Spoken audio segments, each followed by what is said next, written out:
Eka sebagai Master of Ceremony sekaligus moderator yang akan memandu jalannya acara pada siang hari ini.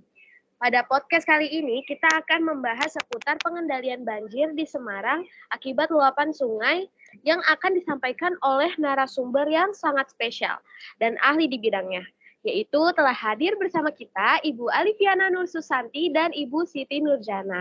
Halo Ibu, apa kabar? Ibu Aliviana, Ibu Siti Nurjana.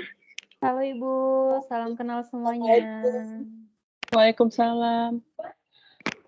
Lagi sibuk apa nih Bu sekarang? Selain ngisi webinar ya? Lagi sibuk di kantor aja. Oh iya. Oke nih, tanpa lama-lama ya, kita langsung aja waktu dan tempat dipersilahkan.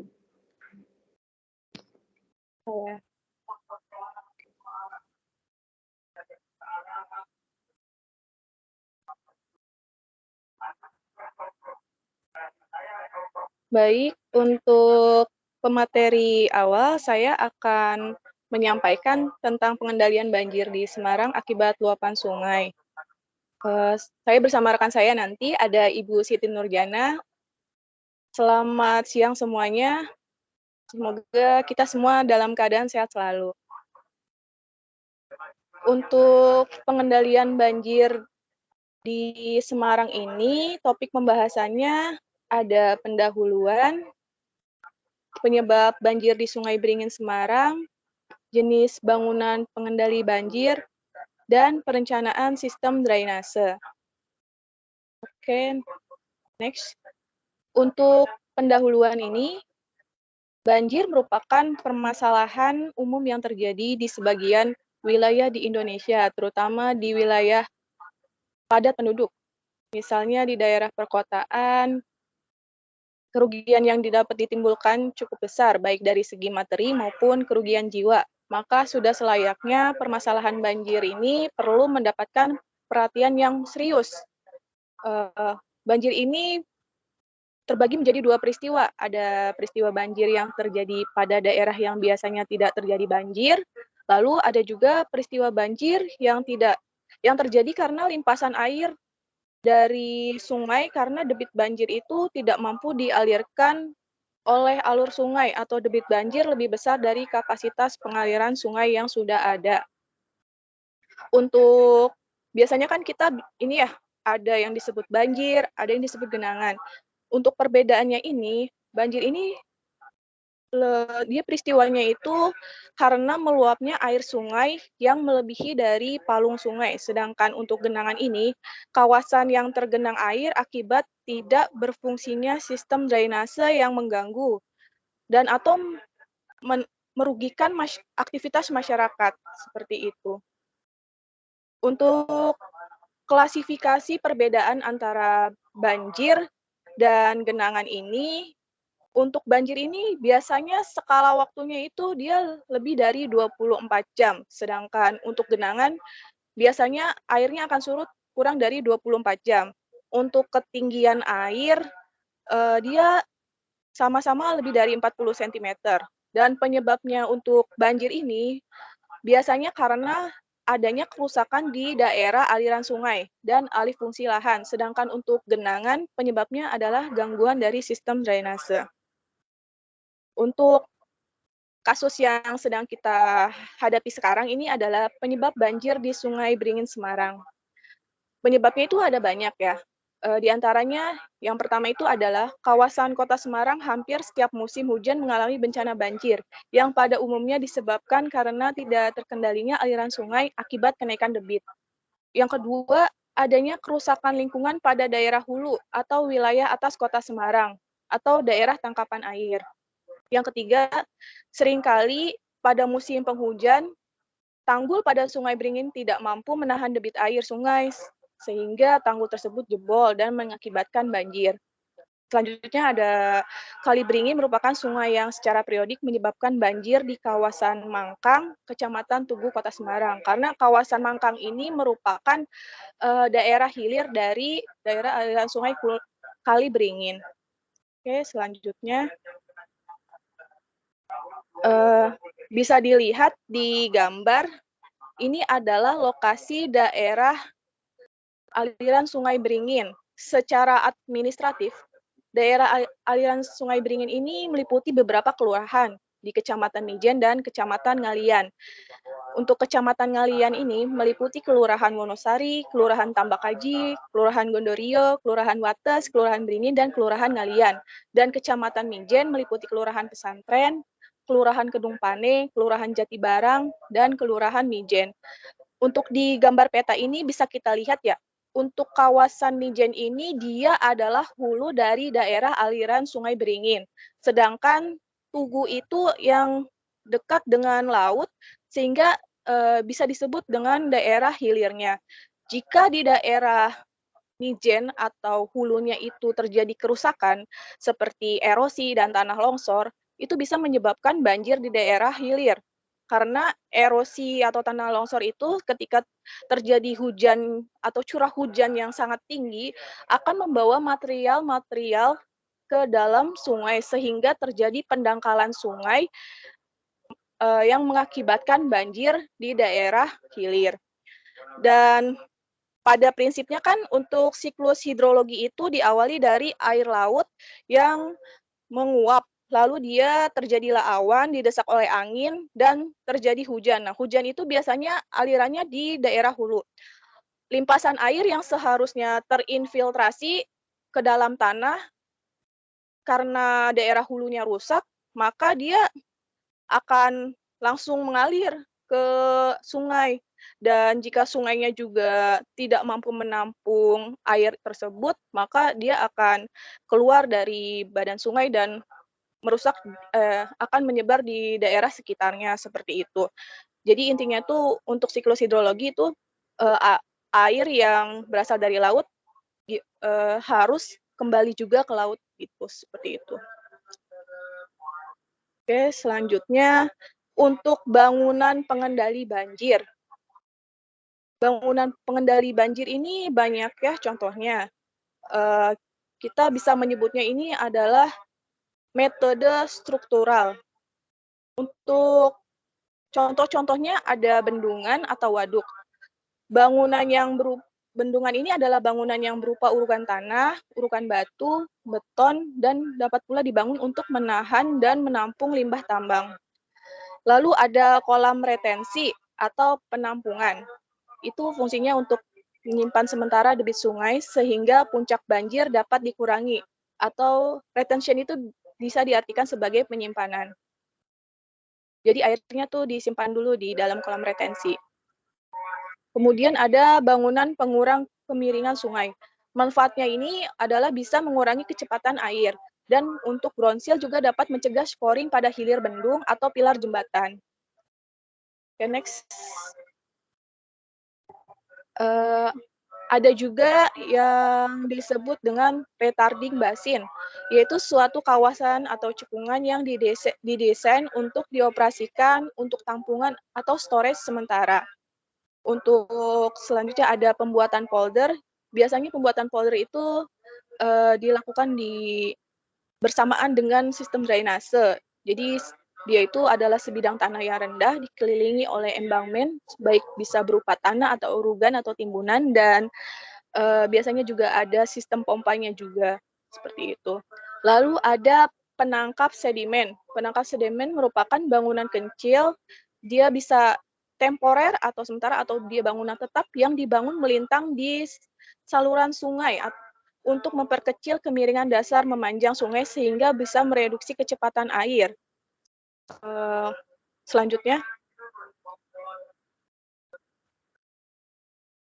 Untuk perencanaan sistem drainase ini akan dijelaskan oleh rekan saya, Ibu Siti Nurjana. Terima kasih. Ya, baik. Apakah suara saya terdengar, teman-teman? Ya, baiklah, menarik ya topik kali ini terkait dengan pengendalian banjir. Untuk banjir ini sendiri seperti yang kita ketahui bahwa, seringkali terjadinya banjir baik di kota-kota besar maupun di wilayah yang memang sering terjadi banjir karena sistem drainasenya yang kurang baik. Nah, di sini saya akan menyampaikan, terkait dengan perencanaan sistem drainase. Dalam perencanaan sistem drainase ini ada beberapa tahapan ya teman-teman, dari mulai tahapan persiapan. Kalau tahapan persiapan ini merupakan rangkaian kegiatan, sebelum melakukan pengumpulan dan pengolahan data. Nah, untuk tahap persiapan ini terdiri dari tahap pencarian studi pustaka terhadap materi untuk proses evaluasi dan perencanaan, kemudian juga kita mempersiapkan atau menentukan nih kebutuhan data apa saja yang diperlukan, kemudian menentukan data instansi atau institusi yang sekiranya bisa kita dapat, jadikan sumber data, dan kemudian kita juga dapat melakukan pengadaan persyaratan administratif seperti surat-surat yang dibutuhkan nih dalam perencanaan sistem drainase. Kemudian yang kedua adalah pengumpulan data sekunder, dilanjut, terkait dengan analisis hidrologi, kemudian analisis hidrolika dan perencanaan teknis. Next.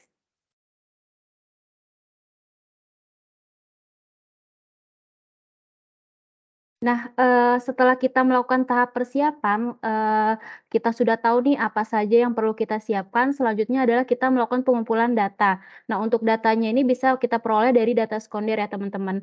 Nah, untuk datanya apa saja sih yang diperlukan dalam perencanaan desain drainase? Yang pertama kita harus, dapat nih terkait dengan data curah hujan, karena curah hujan ini berpengaruh sekali ya terhadap, banjir. Biasanya curah hujan yang tinggi dapat menyebabkan banjir di suatu wilayah. Yang kedua adalah terkait dengan data, pasang surut sungai. Ini juga sangat mempengaruhi, potensi terjadinya banjir.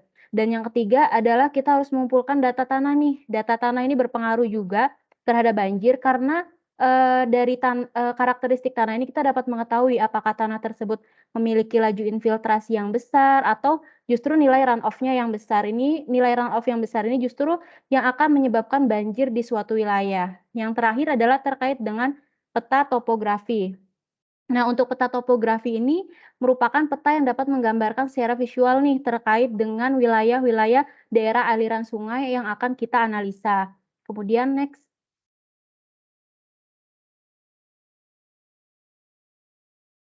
Nah, selanjutnya setelah kita, mengumpulkan data-data yang kita perlukan, kita bisa melakukan analisis nih. Analisis yang kita lakukan pertama adalah analisis hidrologi. Nah, untuk analisis hidrologi ini, biasanya kita menggunakan, software pembantu ya. Kalau di sini saya, menyampaikan terkait dengan software HMS, di mana software ini merupakan suatu program yang digunakan untuk mencari debit rencana dari tiap penggal sungai dalam suatu das. Nah, untuk HMS ini merupakan software yang dikembangkan oleh US, yang mana, dalam analisis hidrologi ini kita dapat menentukan daerah aliran sungainya seperti apa, kemudian kita juga dapat menghitung curah hujan wilayahnya, besar curah hujannya, kemudian kita juga dapat menghitung nih distribusi curah hujan rencananya ini seperti apa, lalu uji keselarasan CI kuadrat dan Simnov-Kolmogorov. Dan yang terakhir adalah menghitung debit banjir rencana dengan menggunakan program HMS. Nah, debit banjir rencana ini dapat membantu kita nih dalam memprediksi wilayah tersebut apakah akan terjadi banjir ataupun tidak. Next.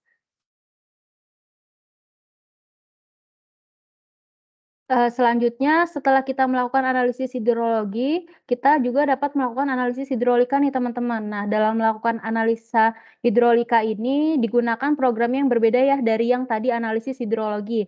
Nah, kalau dalam hidrolika ini kita menggunakan program, mungkin teman-teman udah, familiar ya dengan software HECRAS. Nah, dalam melakukan perhitungan ini, yaitu, dalam analisis hidrolika ini kita melakukan perhitungan yang pertama adalah kita membuat proyek baru nih di program HECRAS dulu dengan memasukkan data-data yang sudah ada. Kemudian kita menggambar geometri sungai dari mulai alur dan penampang melintang sungai yang sudah kita peroleh dari data sekunder.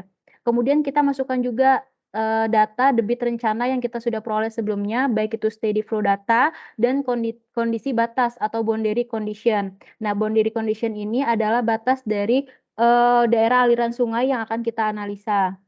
Kemudian yang terakhir adalah kita dapat melakukan kalkulasi nih hidrolik, wilayah, banjir tersebut.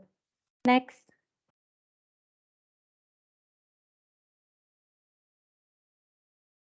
Nah, untuk sistem drainase khusus, ini kita juga, bisa tahu ya teman-teman, selain drainase yang sering kita ketemui, ada juga sistem drainase khusus. Nah, untuk sistem drainase khusus ini sering diperlukan untuk memindahkan air dari daerah yang rawan banjir, baik karena drainasenya yang buruk secara alami atau karena ulah manusia nih. Nah, untuk sistem drainase khususnya ini, menggunakan tipe gravitasi yang terdiri dari saluran-saluran alami, di mana sistem drainase khusus ini dapat meningkatkan laju infiltrasi atau laju penyerapan air, sehingga dapat memperkecil runoff atau, mengurangi potensi banjir. Next.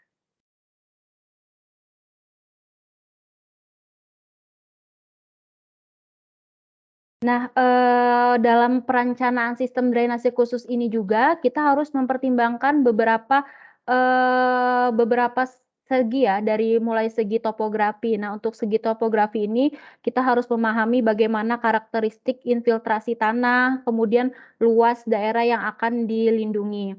Kemudian kita juga harus memperhatikan terkait dengan kecepatan dan waktu hujan serta aliran permukaan. Ini akan mempengaruhi desain dari drainase khusus yang akan kita bangun. Yang selanjutnya yaitu volume air yang akan ditahan nih. Volume air yang akan ditahan ini berapa dalam suatu wilayah. Ini juga akan mempengaruhi dari kapasitas dari drainase khusus yang kita akan bangun. Dan juga periode banjir. Ini periode banjir biasanya kita bisa hitung dengan beberapa metode seperti metode MOX, itu berdasarkan periode ulang 50, 80 maupun 100, 100. Ini disesuaikan dengan kebutuhan dan juga data-data sekunder yang kita punya. Next.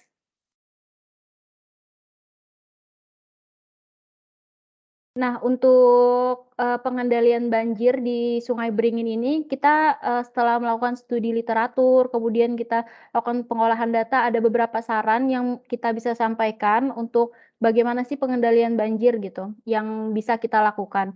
Nah, untuk yang pertama sarannya yang yaitu adalah perhitungannya dapat dilakukan dengan akurat sesuai dengan kondisi yang ada nih, dan juga dapat menggunakan banyak metode perhitungan untuk memperoleh hasil yang optimal. Jadi kita bisa bandingkan nih dari metode yang satu dengan metode yang lainnya. Kemudian yang kedua adalah dalam perencanaannya ini kita harus matang dari mulai segi persiapan, analisanya, kemudian skemanya juga harus matang gitu sehingga menghasilkan desain yang benar-benar optimal dan memang mampu untuk memenuhi tujuan dari perencanaan kita ini, yaitu mengatasi banjir di wilayah Sungai Beringin. Dan yang ketiga adalah dalam proses pelaksanaannya ini harus senantiasa kita pantau nih, harus kita buat timeline-nya dari mulai ketepatan waktu pengerjaan proyeknya. Jangan sampai kita wasting time ya dalam pengerjaan proyeknya. Kemudian yang terakhir ini dalam perencanaan pengendali banjir juga kita harus melibatkan masyarakat sekitar gitu.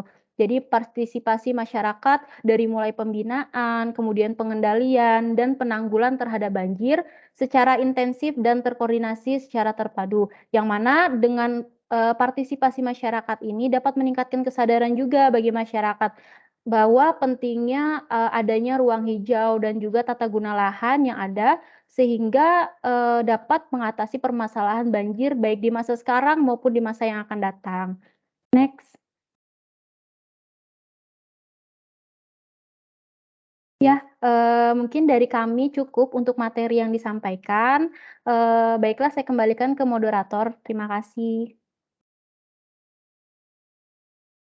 Ya, terima kasih kepada Bu Alifiana dan Ibu Siti atas materi yang telah disampaikan. Sesi selanjutnya yaitu sesi tanya jawab kepada audiens yang ingin bertanya. Silahkan on cam dan open mic, sebutkan nama serta pertanyaannya. Untuk pertanyaan pertama, buat teman-teman yang ingin bertanya. Perkenalkan, nama saya Indah Sarina. Saya ingin bertanya, kan dalam pengendalian bencana banjir, pemerintah terkadang terlalu berfokus pada upaya pembangunan konstruksi bangunan.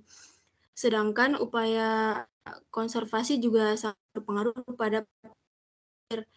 Kira-kira strategi apa yang cocok dilakukan di wilayah Sungai Beringin, di wilayah Sungai Beringin Semarang itu seperti apa konservasinya? Oke, terima kasih Kak Indah. Silakan kepada Ibu Alifiana atau Ibu Siti untuk menjawab pertanyaannya. Ya, baik dari saya izin menjawab teman-teman. Sebelumnya saya ucapkan terima kasih kepada Mbak Indah atas pertanyaannya. Memang seperti yang kita ketahui ya pemerintah memang lebih banyak terfokus, terkait pengendalian banjir ini dari segi bangunan. Tapi justru sebelum, melakukan teknis pembangunan itu pemerintah sudah jauh-jauh melakukan terkait dengan konservasi. Nah, konservasi seperti apa sih yang dilakukan untuk pengendalian banjir ya? Untuk konservasi lahan biasanya tuh kita lakukan pada daerah hulu das atau bagian atas das, antara lain dapat kita lakukan penghutanan kembali atau penghijauan atau yang biasa kita kenalnya reboisasi ya teman-teman. Dan juga dapat kita lakukan pembuatan teras sejajar kontur pada lahan pertanian atau teras ring ini jika dibutuhkan kalau memang lahan pada, wilayah tersebut, cukup miring gitu. Nah, kita juga dapat ketahui nih, kalau misalnya lahan tersebut memiliki kemiringan lebih dari 45%, itu artinya, lahan tersebut sebaiknya tetap dipertahankan untuk menjadi kawasan lindung atau hutan lindung. Nah, untuk lahan yang memiliki kemiringan kurang dari 40% ini baru kita bisa manfaatkan nih, Bu. Bisa kita manfaatkan sebagai lahan pertanian semusim. Kemudian untuk pola tanam yang salah juga dapat mempengaruhi nih, terhadap kerusakan lingkungan, baik akibat erosi dan tanah longsor yang membawa sedimen tanah ke sungai sehingga menyebabkan banjir. Seperti itu, Bu, dari saya. Oke, terima kasih kepada Ibu Siti. Cukup ya Kak Indah? Cukup, terima kasih. Selanjutnya untuk pertanyaan kedua, kepada audiens silakan on mic. Iya, boleh Kak. Sebelumnya suara saya udah terdengar? Iya, terdengar Kak. Oke. Menyambung dari pertanyaan Kak Indah sih, terkait dengan strategi pengendalian banjirnya sendiri.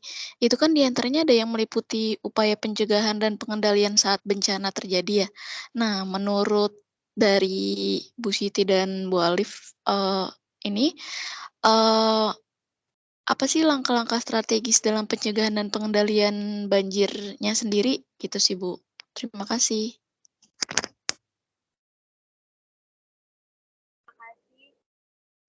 Fenty.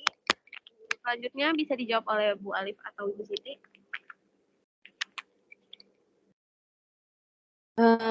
Terima kasih untuk pertanyaannya, sangat menarik ya. Saya mencoba menjawab.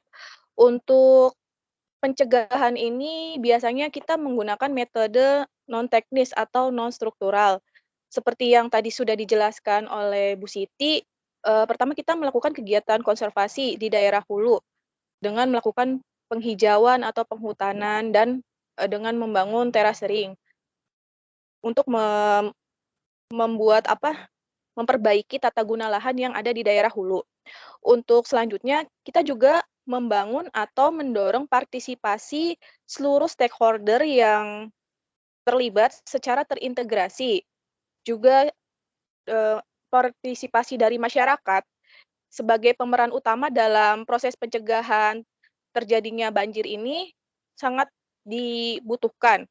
Dengan membuat komunitas peduli sungai, sekolah sungai, melakukan gerakan konservasi seperti Gerakan Nasional Kemitraan Penyelamatan Air, Gerakan Penyelamatan Danau, melakukan edukasi sejak dini dari SD, SMP, atau SMA. Kemudian kita juga melakukan sosialisasi regulasi kepada seluruh masyarakat tentang pengendalian banjir. Lalu ada kajian perizinan pemanfaatan ruang dan air, dan penegakan aturan yang telah berlaku di kita di Indonesia ini. Jadi intinya untuk pencegahan ini adalah kita menata perilaku manusia terhadap alam seperti itu. Untuk pengendalian di banjir ini kita melakukan dengan metode teknis atau struktural. Pengendaliannya itu dengan membangun tampungan-tampungan air seperti waduk, embung, kolam retensi, sumur resapan, biopori, dan lain-lain. Untuk peningkatan kapasitas tampungan sungai juga kita harus bangun dengan membuat tanggul banjir, normalisasi sungai, dan kanal. Kanal ini juga bisa dibuat untuk membagi air sungai. Dan juga ada yang disebut dengan floodway juga, sama seperti kanal fungsinya. Lalu kita juga membangun sudetan, terowongan untuk meningkatkan kecepatan air agar segera menuju ke laut. Lalu dibangun juga bangunan untuk pengendalian sedimentasi seperti sabodam dan cekdam. Terus kita juga melakukan penataan drainase. Penataan drainase ini bisa ditambahkan dengan sistem polder. Jadi kita membangun drainase itu yang benar itu seperti apa agar tidak terjadi banjir lagi yang terulang. Kemudian untuk mencegah air laut masuk ke darat dengan melakukan pembangunan tanggul pantai ditambah dengan sistem polder seperti itu.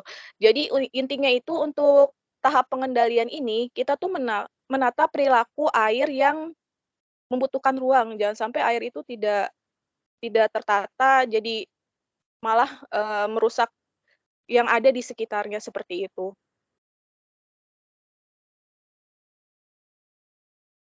Oke, terima kasih Kak Alif. Gimana Kak Fenty? Iya, cukup. Aman sih, Bu. Udah cukup jelas sih bagi saya. Terima kasih ya, Bu, atas jawabannya. Iya, terima kasih. Selanjutnya untuk pertanyaan ketiga, untuk audiens yang masih ingin bertanya, silahkan. Mumpung narasumbernya ada ya. Ya, halo Mbak Mirna. Ya. Ya, saya ingin bertanya nih Mbak. Ya, silakan Kak Syafira. Ya, jadi terkait apa tadi yang dijelasin sama Bu Aliviana, sistem folder ya. Nah, bisa dijelaskan lagi nggak sistem foldernya itu seperti apa untuk mengatasi sedimentasi yang ada di dalam sungai? Mungkin itu aja pertanyaan dari saya. Terima kasih. Oke, terima kasih. Silakan dijawab untuk Ibu Aliviana atau Ibu Siti. Baik, saya saja yang menjawab ya. Terima kasih untuk pertanyaannya. Untuk sistem polder ini adalah suatu penanganan banjir dengan bangunan fisik yang meliputi drainase, kolam retensi, tanggul yang mengelilingi kawasan, serta pompa dan pintu air sebagai suatu kesatuan pengelolaan tata air yang tak terpisahkan. Sistem folder fungsinya juga untuk menahan atau memindahkan air, misalnya dari waduk ke sungai gitu. Jadi jika waduknya itu sudah penuh debit airnya, hampir menuju ke ambang batasnya itu. Nah, si polder ini yang akan menahan atau memindahkan air dari waduk tersebut. Nah, polder yang beroperasi di Semarang ini ada polder Kali Semarang, polder Tawang, polder Tanamas, dan polder Bangir. Untuk sistem polder juga dapat mengatasi sedimentasi di sungai karena sebelum masuk ke dalam sungai itu, nanti air yang ada di dalam waduk itu akan diolah atau diendapkan di sediment trap. Nah, di bagian drainase ujung awalnya juga ada trash trap, di mana sampah juga akan tersaring sebelum menuju ke sungai. Jadi, air yang akan menuju ke sungai itu akan bersih dari lumpur, sampah, sehingga tidak menyebabkan banjir karena tidak membawa sedimentasi dari waduk, seperti itu. Bagaimana Kak Syafira? Baik, Mbak Liviana, terima kasih banyak atas jawabannya. Cukup jelas. Terima kasih Mbak Mirna. Ya, terima kasih sama-sama. Selanjutnya untuk pertanyaan keempat, kita sampai pertanyaan kelima ya. Ada lagi yang mau bertanya? Saya mau nanya lagi Mbak Mirna. Oh ya, silakan Kak Indah. Jadi kan misalnya saat musim hujan, debit air kan cepat penuh dan bisa terjadi banjir.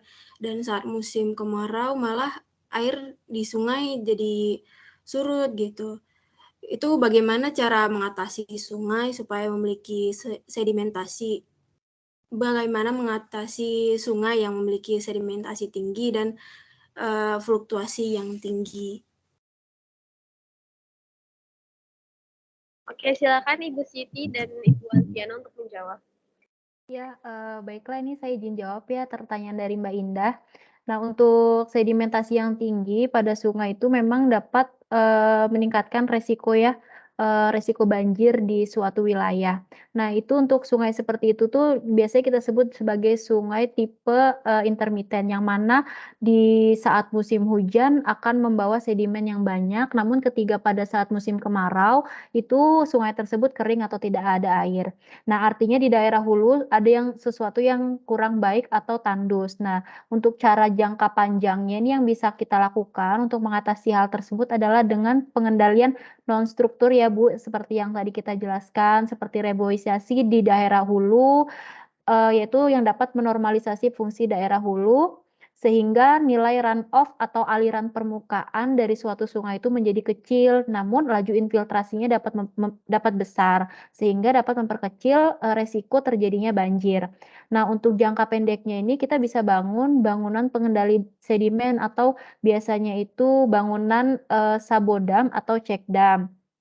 Nah, untuk check dam ini sendiri adalah bangunan pengendali sedimen yang dibuat karena ada aliran yang mengalir dengan konsentrasi sedimen yang cukup besar, di mana sedimen tersebut berasal dari erosi tanah pada bagian hulu sungai. Nah, untuk check dam ini sendiri memang mempunyai maksud untuk mengurangi sedimen dari sungai.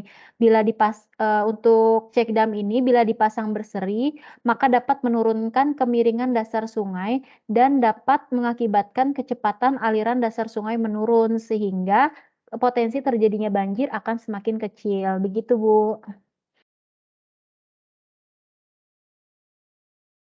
Bagaimana? Sudah terjawab ya? Sudah cukup, terima kasih. Ya, terima kasih. Selanjutnya untuk pertanyaan terakhir nih, pertanyaan penutup. Dari audiens masih ada yang mau bertanya?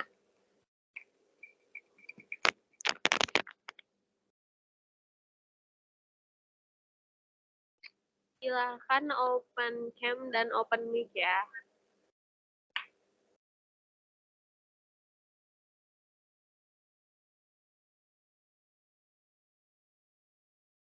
Apa sudah cukup ya? Sudah cukup jelas ya? Materi yang disampaikan Kak Alif dengan Ibu Siti. Oke, sepertinya tidak ada pertanyaan lagi ya. Alhamdulillah telah selesai podcast webinar mengenai pengendalian banjir di Semarang akibat luapan sungai. Terima kasih ya kepada narasumber kita, Ibu Alfiana dan Ibu Siti atas penyampaian materinya. Terima kasih juga kepada teman-teman audiens yang sudah mengikuti podcast webinar ini sampai selesai. Semoga ilmu yang didapatkan hari ini bisa bermanfaat dan diaplikasikan di kemudian hari. Mohon maaf bila ada salah kata. Saya Mira Fitria Anissa, mohon undur diri. Wassalamualaikum warahmatullahi wabarakatuh. Waalaikumsalam warahmatullahi wabarakatuh. Terima kasih. Terima kasih, Bu, dan teman-teman. Terima kasih. Izin live, teman-teman.